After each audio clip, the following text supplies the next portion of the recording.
సరైన నాణ్యత ప్రమాణాలతో కొనుగోలు కేంద్రాలకు వచ్చిన ధాన్యాన్ని వెంటనే కొనుగోలు చేయాలని జిల్లా కలెక్టర్ బి చంద్రశేఖర్ ధాన్యం కొనుగోలు కేంద్రం నిర్వాహకులను ఆదేశించారు.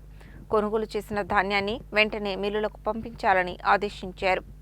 ఆదివారం ఆయన నల్గొండ జిల్లా కేంద్రం సమీపంలో ఉన్న జి చెన్నారం ఎస్ఎల్బిసి మార్కెట్ యార్డులోని ధాన్యం కొనుగోలు కేంద్రాన్ని, అదేవిధంగా లాలాయ్గూడ ధాన్యం కొనుగోలు కేంద్రాలను ఆకస్మికంగా తనిఖీ చేసి కొనుగోలు కేంద్రాలకు వచ్చిన ధాన్యం నాణ్యత ప్రమాణాలను, తాలు, తరుగు, తేమ, తూకం వేసే యంత్రాలు, రిజిస్టర్లు, అక్కడ ఏర్పాటు చేసిన నీడ, తాగునీటి సౌకర్యం, ఇతర సౌకర్యాలను పరిశీలించారు. ఆయా కొనుగోలు కేంద్రాలలో నిర్వాహకులతో పాటు రైతులతో కలెక్టర్ మాట్లాడారు. తాలు, తరుగు వంటివి లేకుండా సరైన నాణ్యత ప్రమాణాలతో ధాన్యం వస్తే తక్షణమే కొనుగోలు చేసి మిల్లులకు పంపించాలన్నారు. నాణ్యత ఉన్నవి, లేనివి రెండూ కలిపి మిల్లులకు పంపించవద్దని, వేరువేరుగా పంపించాలని సూచించారు. అలాగే ధాన్యం సేకరణలో మిల్లులకు పంపించడంలో ఎలాంటి జాప్యం జరగకుండా చూసుకోవాలని సెంటర్ ఇన్ఛార్జీలను ఆదేశించారు.